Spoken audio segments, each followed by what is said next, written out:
Hello, I'm Valentina Kozlova, former principal dancer of the Bolshoi Ballet and New York City Ballet, also co-founder of VKIBC competition and founder of Valentina Kozlova Dance Foundation. In the program Pulse on Dance and Science of Movement. Let's get started.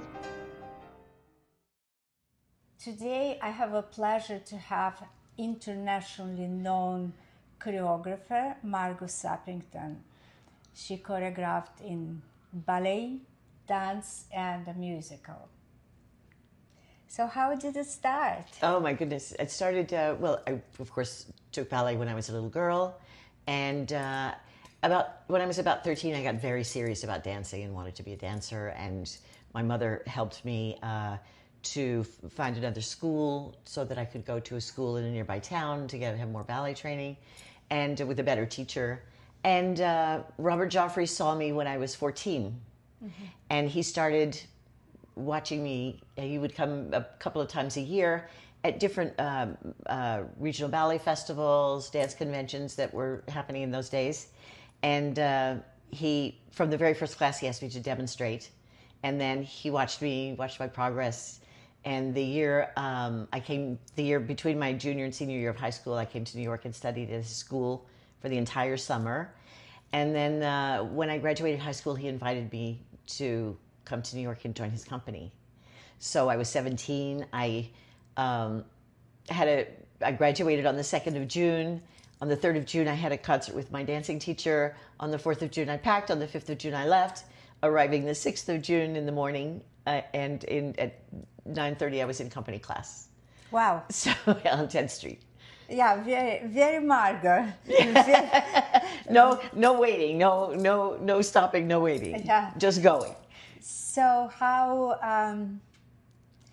long did you dance and you had this passion to be on stage? I still have passion to be on stage. I know. But I danced with the Joffrey for almost 2 years. I had an Achilles tendon problem. I never broke my Achilles, but I had a very bad injury. And in those days, there was no PT, no physical therapy, no floor bar. It was sit down, don't do anything. Get cortisone shots, don't move, don't do anything. So I was very frustrated, a teenager, then still, and very upset and very frustrated. And I auditioned for Sweet Charity, which was on Broadway with Gwen Verdon. And I got the job, and I left the Joffrey, and I went to Broadway and danced. I still had this injury, but I was dancing in heels, Mm-hmm. So I could manage for a while, and finally I had to leave and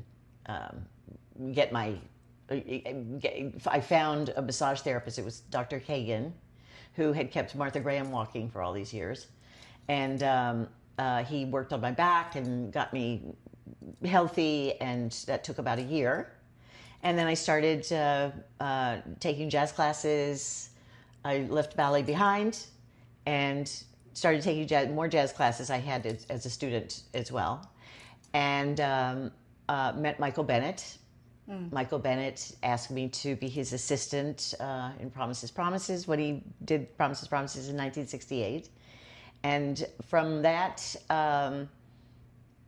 success, I went on to Choreographer Calcutta. That was 1969. That was amazing. So, Calcutta. But the reason that I ended up, I still was considering myself, performing. And Michael Bennett at the time was the new up and coming Broadway choreographer. Mm. He had a success with a show called Henry Sweet Henry, and with Seesaw, which was featuring Tommy Tune, who then was also moving into Broadway choreography. And Michael was being offered many, many shows. And he was offered O Calcutta. So he said to me, he came in the dressing room one night, and he said, okay, so you need to come down with me. We're having auditions for this new show, and it's off Broadway. It's they want to use all actors, but I need a dancer. I have to have a dancer in it. So I want you to audition for the show, and then so I have a dancer to work with. And so we went down and we started doing the auditions. And he said, oh, by the way, you'll have to be naked, but you don't care who comes into the dressing room anyway. So I know that won't be a problem for you. And I didn't come from a very prudish family. So, my parents were not, like close the door. And, if I happened to walk in and they were getting dressed, it was not a big deal. They did not make a big deal out of our bodies. So I said, okay, all right. So I helped him with these auditions. We gave little simple movement for the actors.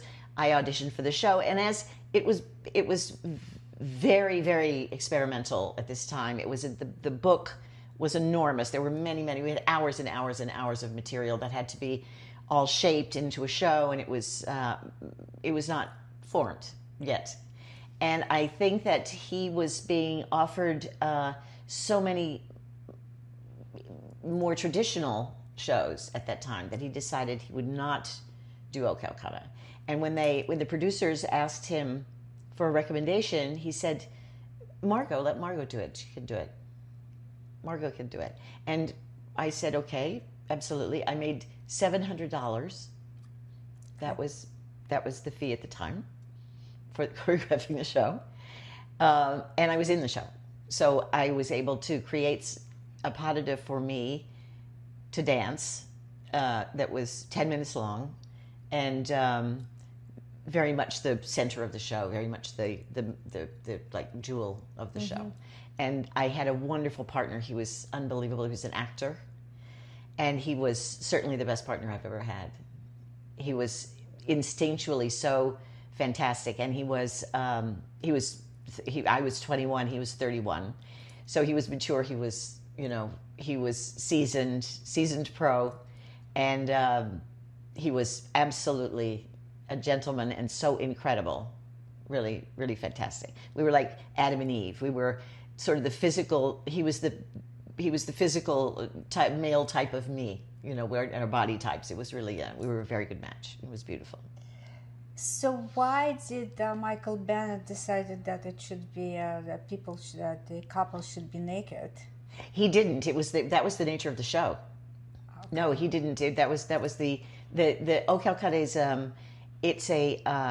it was conceived by Kenneth Tynan, who was the arts critic and music and theater critic for the London Times, and he wanted to create a show that was not pornography, not burlesque, more sophisticated erotica for adults.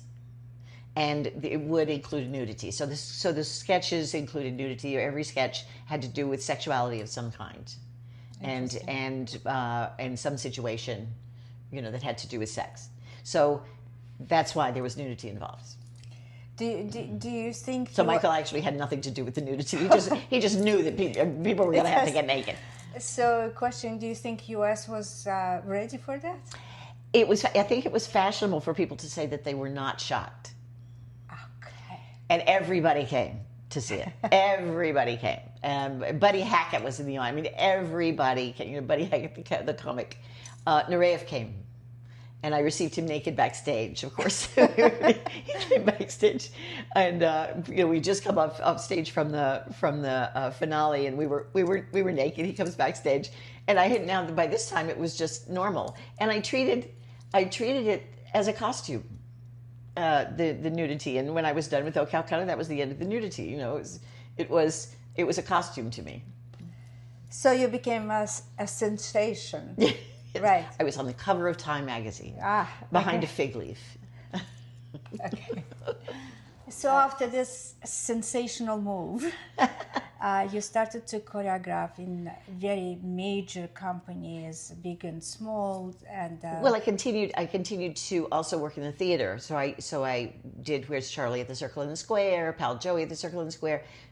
So I was still in that world, and Bob Joffrey called me and asked me if I had thought about doing a ballet. And I said, no, I hadn't thought about doing a ballet. I thought now my life was in the theater. And so I had a meeting with him And I went back the next week and I said, okay, here's what I want to do. I want to have a commissioned score and I want to use these dancers and I want to have Willikim do the costumes. And he went, okay. And Was it Rodin? it was Wewis. It was for 3 couples. And that was my first ballet. And that's what took me back to my roots and my, my concert stage work that then cascaded and has continued. And then, big ballet on Rodin sculptures, going to France, going to Italy, going to China, going to Kazakhstan, Yeah, international traveler. Yeah. And then you and we met by chance such a long time ago. So what do you remember? Oh my God, Dennis Wayne, who was a colleague. I had known him from the Joffrey, of course, and he was in American Ballet Theater at one point. Dennis always had a project. There was always something going on, and he wanted. It was the year was. He was planning something. He wanted to do something at the Olympics in Barcelona, and so he had this whole idea, and he asked me to come down and have a meeting with him. Your ex-husband Carlo Montali, married at the time, was working with Dennis. Mm-hmm. So I went. I didn't know Carlo. I didn't know you really, and so I go down to have this meeting with Dennis, and we're talking, and it was toward the end of the day, and you arrived to pick Carlo up. So as you walked in the door, you said, Dennis, I need solo. I need someone to do a solo for me. I have so much trouble getting partners. They're never available when I need them, and I have guestings, and I need a solo so I can just go and dance. And he said, well, Valentina, do yourself a favor. Let Margo do a solo for you. Mm. And you looked at me and you said, you have tapes? And I said, yes, I have tapes. So I organized some tapes, and I gave you tapes, and then you called me back and you said, I would be honored if you would do a solo for me. Yeah, and that's how we started. That's how we started. That's how we started. It was, and everybody said, "You're working with Valentina. How you? The two of you and Valentina? I don't get it. I said, "Oh, you'll get it. You'll get it," because it was so exciting to work with you, with all the facility that you had, and working with you on new things that you'd never done before. It was so exciting, so exciting. And I do remember you always told me that I loved perform as much as I loved to rehearse. Yeah. And I always you challenged me so much, and but I didn't want to change. Even if it didn't work, I will say, let me work on. Right, so exactly. And that was thrilling to me, because so many other, you get someone that's accomplished as you are, and you know what you do best, and so many dancers like that only want to do what they do best. They don't want to do new things. They want to just kind of rest on their laurels and continue as they were and what they're known for, and go on, but not you. And that's what excited me so much, and that's what made it easy for me to create for you, because it was, okay, let's do this, and now we're going to do this. And I remember doing Blue Angel for you, and when we got to, there was a part I said, okay, now you do penché arabesque, and you go on the floor, and you do this, and you said, on the floor? I never had been on the floor. That's true. And you're on the floor like this, with doing your legs like this. Yeah, that was, oh my God, that was so much fun. And that led us to a very exciting period when it was premiered in Moscow. So yes. That was a great chapter in our life, yes. Moscow. Yeah. I had an engagement in Moscow where I was supposed to dance Don Q Pas de Deux with some other dancers, and since we finished the Blue Angel, I told producers that I would like to do a new piece, and it will be premiered.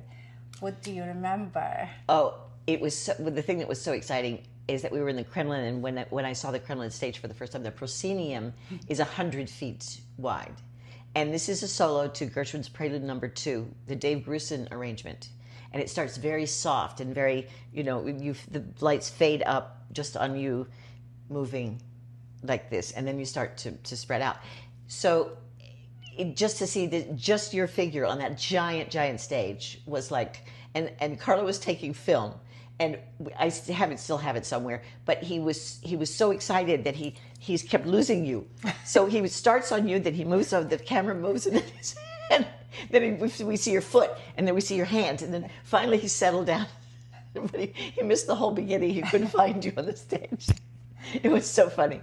And there was a big, I remember that big, there was a banquet after the performance, and we had to go through the kitchen to get into the banquet hall. And of course, when they have banquets like that, they're very tall tables, but there are no chairs to sit. So it was just, I stayed with, you stayed with Ukraina, and I stayed with friends of yours who had been classmates. Right. And I remember I thought, I should take something to them. And I took things that I thought maybe they couldn't get. And I was so embarrassed. I had really nothing for them because when we walked into the building, it was cement. And there were bicycles in the hall, and there was a bare light bulb, and the elevator was very small. The apartment door opened, it was a palace. There was parquet floor, there was chandelier, the bathroom, they had a washer dryer in the bathroom. I mean, it was like, oh my God. And it was like, okay, yeah, I will take my coat hangers back home. It sounds right. It's like hidden treasures. Nobody even will. They had every product you can imagine, I mean, Clinique and every soap you could imagine. And then it came this performance, which for me, I mean, everybody came to see because I guess word spread around that I will be dancing something new, very American. And there were many big artists also sharing space with me, a stage with me. And I was very excited to do this piece. Don't You? I've done so many times, but this particular piece of yours. And how did you feel? You were in this theater, in the audience. Oh, I was through, and you could hear a pin drop, which to me is the most. It's more than a giant ovation. When the audience is so engaged that they are quiet and they're so concentrated on the stage that you can feel them. It's very. That's, I think, the biggest compliment of all is that one. And I think that they were shocked to see you move like that in a different way. They were shocked because principal dancers of Bolshoi, like backstage, they said that basically, how could you do things like that? And it was such incredible compliment for me because this is what I want to say. That's why I came here. And that's why you want to do it, is to show them. That's what I want to do. And I mean, it's when it started that I started to feel the audience. It started in Kremlin with your piece. Yeah. That because it's stage opens, I'm staying alone in the darkness, light, and soft music. It's like almost like silhouette, and I feel it gets quiet. Yes. And I feel the audience, which is like the most important thing for the artist. That's from this piece, and then after that, it just followed me through my life. Yeah. So thank you for that daring project. Daring project. We had we did. Before we did that, we did from Bolshoi to Broadway. So we put together a gala evening. Then we went to East Hampton. And I think that was when I put together that program for East Hampton, I think that's when we decided that we should really be a company. Because we were a company. We were a company. And so we organized ourselves, we got ourselves together, we made a schedule, we got our dancers together. And the thing that I do remember is that we needed a Columbia artist was gonna manage us, and we needed a demo. But I hadn't really done a whole lot of choreography yet for us for the Daring Project. So I put together snippets of things. Then we went to the Rose Building on the 7th floor where they had a black box theater. We could film there, and we did a film. We put together a 10-minute demo reel of things that the only thing I think that we really that's on that reel that we actually performed was Blue Angel, but everything else was just stuff that I put together and never ended up being being a ballet at all. And we put together our demo, and we got that out there, and then we started finding bookings, and we were so lucky to have the Joyce Theater for 3 seasons, 96, 97, and 99, which is the premier theater in New York City for dance. It's just the best place to go. Wasn't 2000 the last one? No? I think it was 99. 99. 99. And then we travel abroad. We went to Italy, which was a riot.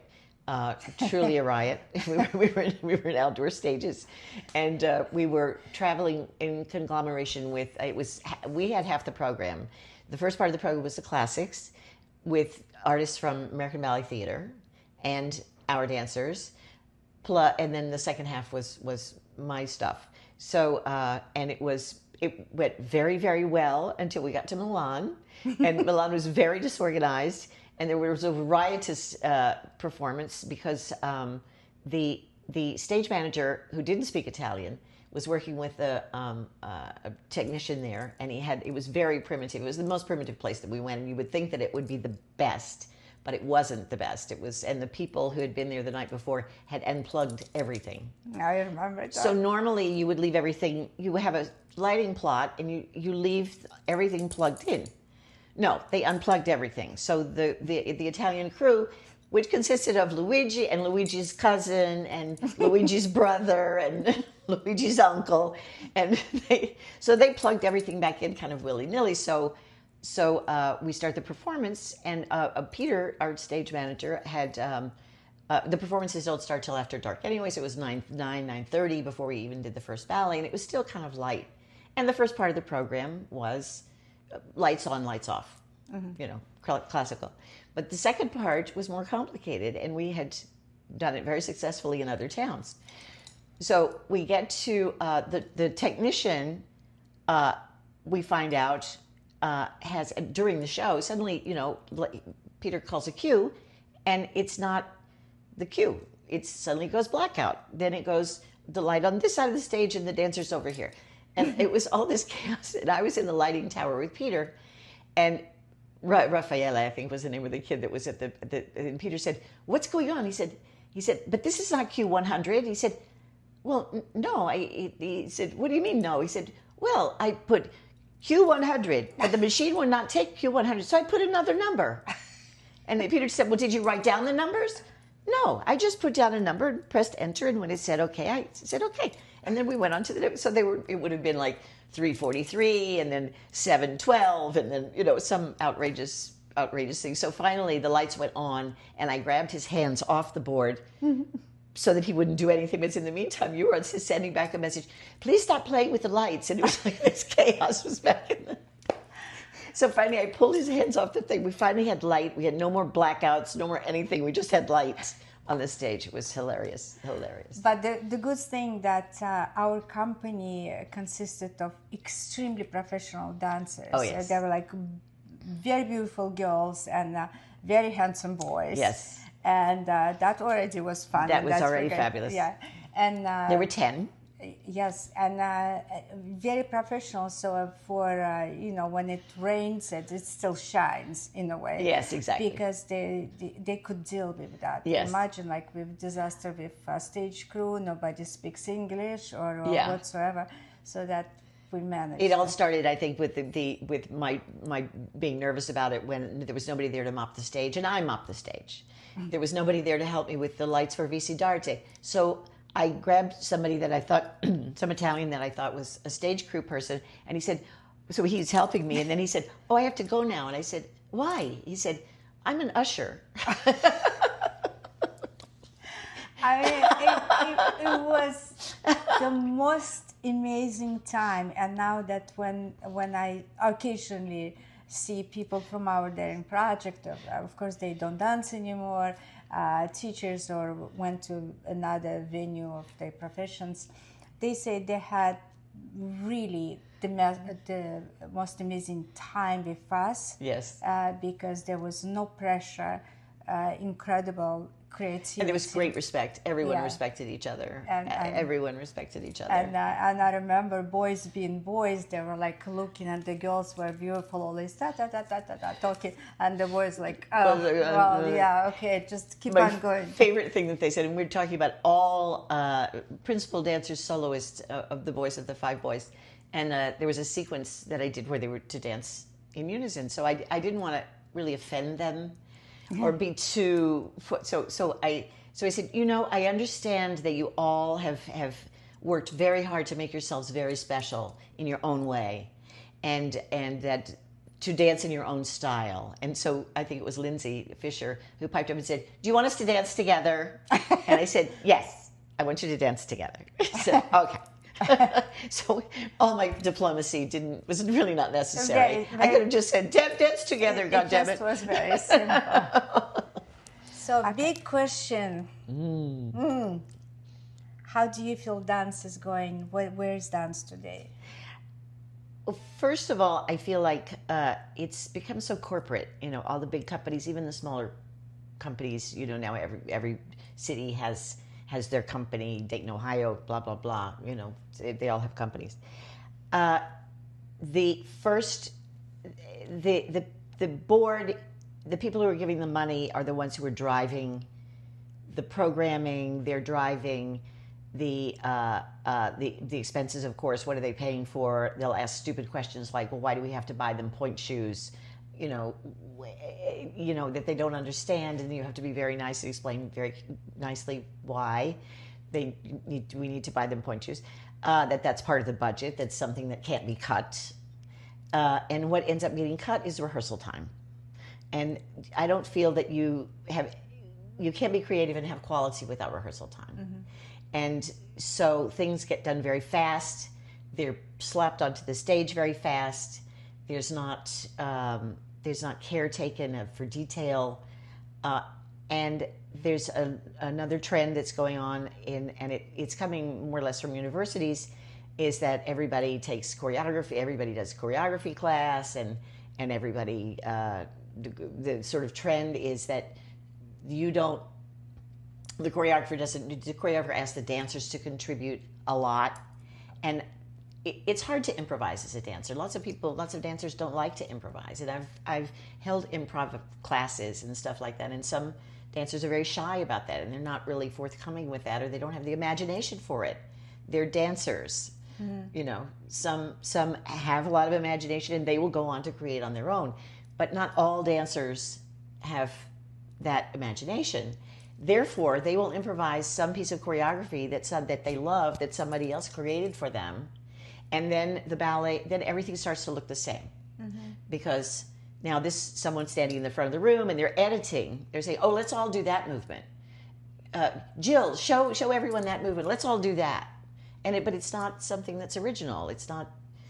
So things begin. You can go to a program, and there are 4 ballets on the program, but you can't tell who the choreographers are because they all sort of look the same. Yeah, I feel the same. And it's difficult. I mean, I'm old school. I make up my steps, and I put together things, and I always adapt for the dancers that I have in front of me. If I have an idea and I've given them steps and it doesn't look good on them, I'll change it. But I give them material. I actually give them material. I give them material to start with, and then I may fiddle with it, but they don't fiddle with it. I don't say, "Oh, wait, let's all do that. Let's all do what she's doing." I don't think that that's choreography. It's it's not just, it's not editing. You're actually, the same way if you direct a play, you're directing a play. You're saying, this is the intention. This is the way I'd like to see it. This is the way I'd like to do it. It's not, let's all just do whatever.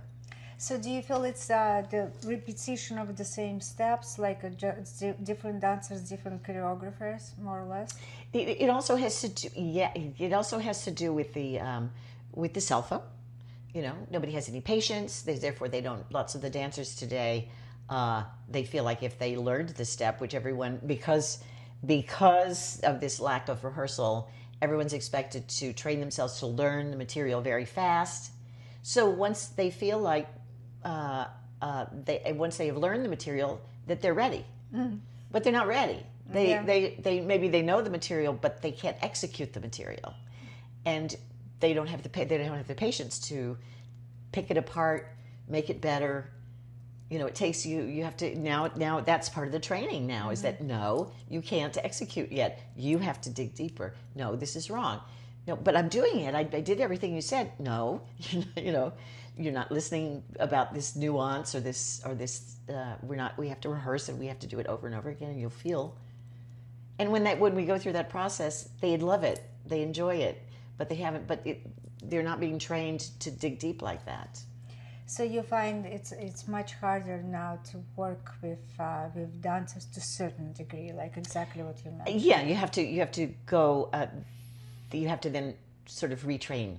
retrain, engage them, and get them to understand why can't we go? Why are we not going on with this? Because you can't do what I've given you already. So why should we go on? So you have to kind of get them in that mood. Right. And and there are many wonderful dancers, and there's an athleticism that is fantastic and also gets in the way. Right. Because it's, in the end, an audience, they get dazzled by so many turns and somebody kicks very high, but then it gets boring. Because ballet is an art, dance is an art form. It's an art form that it's an expression. And what are you expressing by doing 8 turns and kicking the back of your head? In every role you do, all the same. So there's that becomes kind of boring. So there's a question of, I think it's becoming very controversial because now dance is open for everybody, right? Yeah. And the companies, or less companies, I will say schools. So anybody regardless of shape and form can dance. And actually administration is pushing those dancers to dance and be seen, or sometimes be given good parts. What's your take on it? It's hard. It's difficult because there are, and I have chosen dancers that someone else may not choose because their body isn't perfect. But when they start to move, you don't care. You don't see that because they're such good movers that they're actually doing the choreography in such a way. And that they're so beautiful that you really don't care. If you saw them standing still, you'd go, oh, okay. And then they start to dance, and it's like, wow. So there are those dancers who can have imperfect bodies that have the skill and the talent and the soul and the passion to be fantastic. However, there is a kind of there is a politically correctness thing that where everyone should be encouraged. It's kind of everywhere. Is that everybody who's in the room gets a certificate of participation. Everybody gets a trophy. I mean, this goes on in elementary school. There's a graduation in kindergarten. Really? So why? So when you get to college, why? That's the graduation that should be, and high school. That's the graduation that should be special, not the one in kindergarten. So now everybody gets a trophy for being in the room, and everybody gets a gold star, whether they earned it or not. So there's no earning excellence. You should strive to be excellent, not just in the room. So when that kind of culture is being propagated, it leads some dancers to believe that they could be in a company when in the real world it just will not happen. And then of course it's not reality. They're completely crestfallen, and then they possibly could have psychological problems after that. I think it's very important to make it clear what the industry standards are, so that you have, because the reality is if there's a director of a company, and I won't name names, if he's choreographing for a company and is tall and lean, those are the dancers he wants because they look better doing his choreography. If you're the director and you had a fabulous career, but you only were 5'8", 5'6", you are prone to like smaller dancers because somewhere it is that if you were still dancing, you could dance with them. Mm-hmm. So there are very individual things that happen in companies that don't that change in the industry, that change who you choose. And the bottom line is, the reality of it is that the dancers who are physically beautiful and who have facility are the ones who get hired. Right. And so it's difficult because the other thing that's important is that those who dance and have passion for dance and perhaps do not have the perfect body, or they never got the technique, or anything. They're our audience. They're going to take their passion for dance beyond. They're going to become business people. Everybody who's trained as a dancer is going to be smart doing something. They've learned discipline. They've learned focus just by coming to ballet class, because you can't be in ballet class without being focused and disciplined. So, that's when they go off and do Zumba instead. But those who have taken ballet into their teens and then have decided not to have a professional career, or they realize that they're not up to industry standard to have a professional career, they're our audience. There are people that are going to support us. Those are the people who are going to give money. Those are the people who are going to buy the tickets. So it's important for them to be cultivated, but not to fool them into believing that they're going to have a dance career when, in fact, they're not. It's interesting what you're saying, because, for example, in Bolshoi, well, so is in Russia, that we had amplua, like a lyrical dancer, and sometimes they gave you a challenge, like, for example, to do Don Q, and all of a sudden it works. Yeah. That was specifically in my case. However, I could not have danced Nutcracker or La Fille My Garde in Bolshoi, because it was for a shorter dancers. So they were like sort of like. So they singled you out. Yeah, exactly. So I did. This is your repertoire. You can't. Yeah, this is his repertoire. Right, but it's like a bigger, like grander dancer, especially in females, or ingenue, what we call.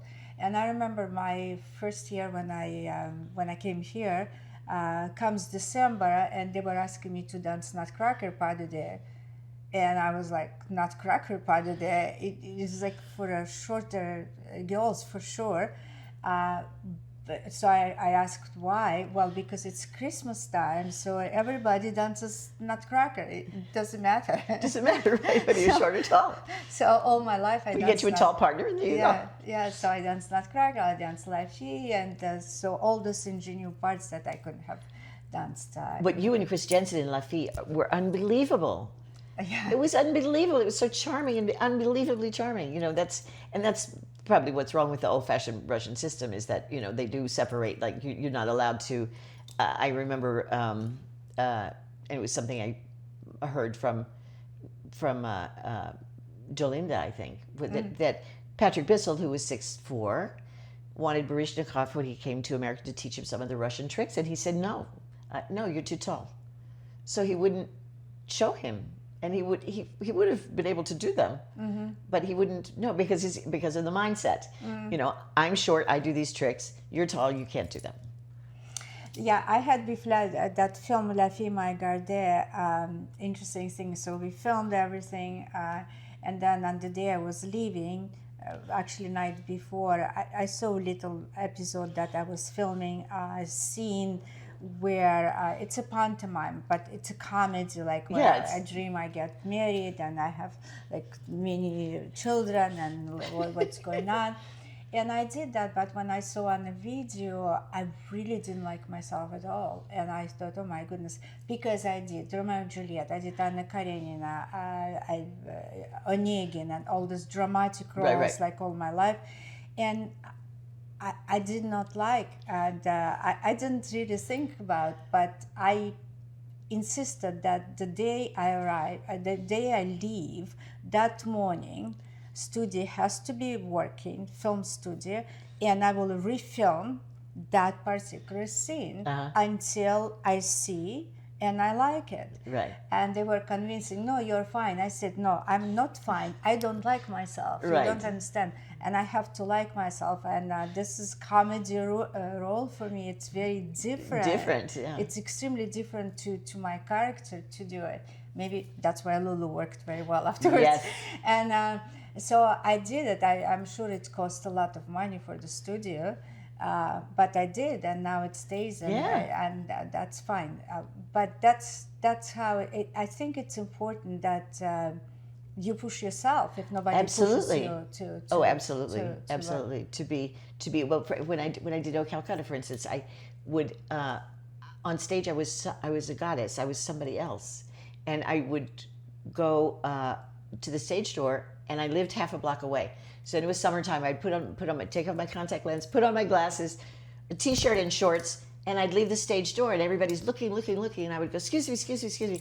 And, I had washed my face, taken off my makeup, and gone home, and they were still looking for me to come out For the goddess. the door. Yeah. And I was already gone. You still goddess.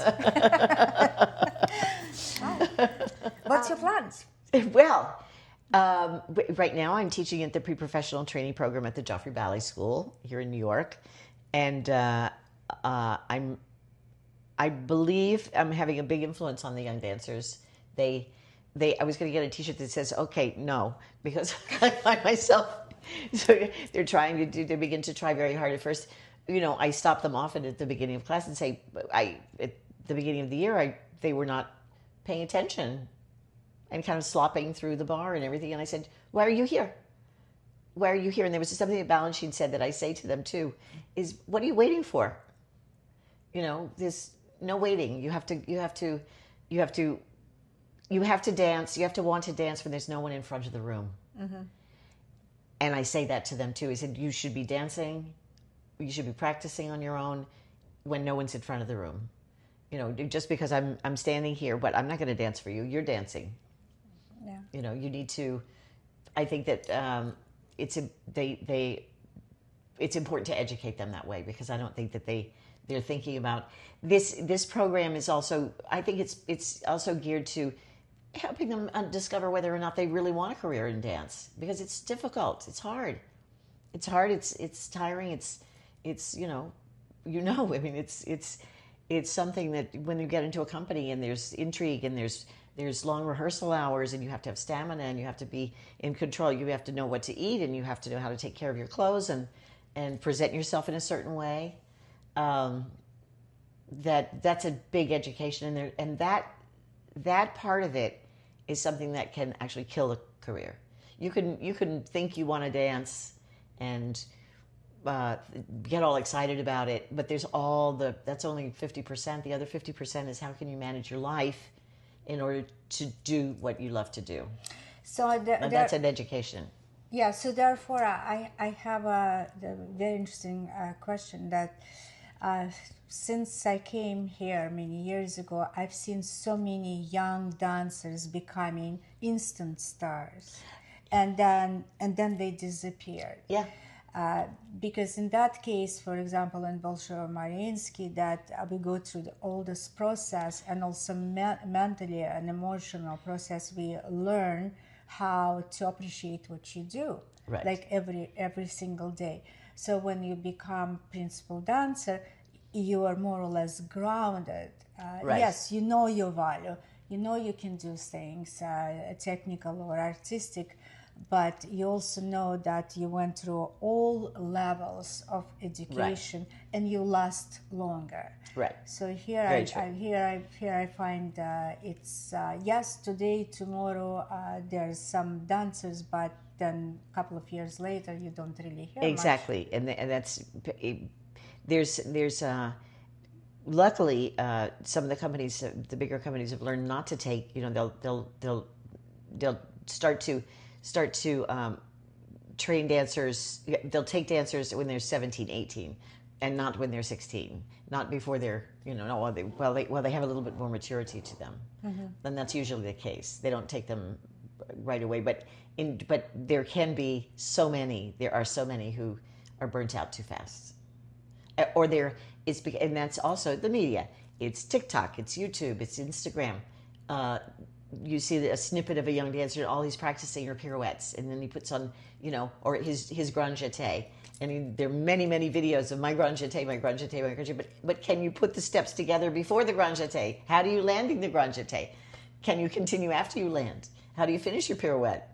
Do you feel, Margo, that in a way that extreme technique, which right now everybody can do anything, right? Technically speaking, do you think it's in a way that it takes away from the artistry? Oh yes, because that's what they're filming. They're not filming their artistry. They're filming how many pirouettes can they do, yeah. And it's really difficult when a young dancer who's been, say, a competition dancer, not a ballet competition dancer, not like your competition or other competitions in Europe, but the kind of jazz competitions where everybody gets a trophy, you know, and they're hitting the back of their head and they're spinning and turning, but they have no technique. So what they're only learning routines. Mm-hmm. They're not actually learning a foundation or a technique. And then they want to be dancers. They come into a program, any pre-professional program, and they don't really have any technique. And then they realize they have no technique. They meet another dancer, they see another dancer. They were the big fish in the small pond. Now they're in a bigger pond, and they're more good dancers. And now they're a small fish, and they realize that they have no foundation. Mm-hmm. And that's what. Then they have to relearn or learn for the first time how to get the foundation so that they can actually get better, because they'll never be able to get better. Yeah, it's a really like. And that's an unfortunate thing about the money. Yeah. Those big competitions like that make an enormous amount of money, and it sends the wrong signal to someone who wants to go on. Mm-hmm. They think that they have a passion for dance, but they have a passion for dance because they've learned this one routine. Right. They don't really understand the passion for dance, which comes from the foundation, the training. The training. And then because I have this training, I can actually do this. Mm-hmm.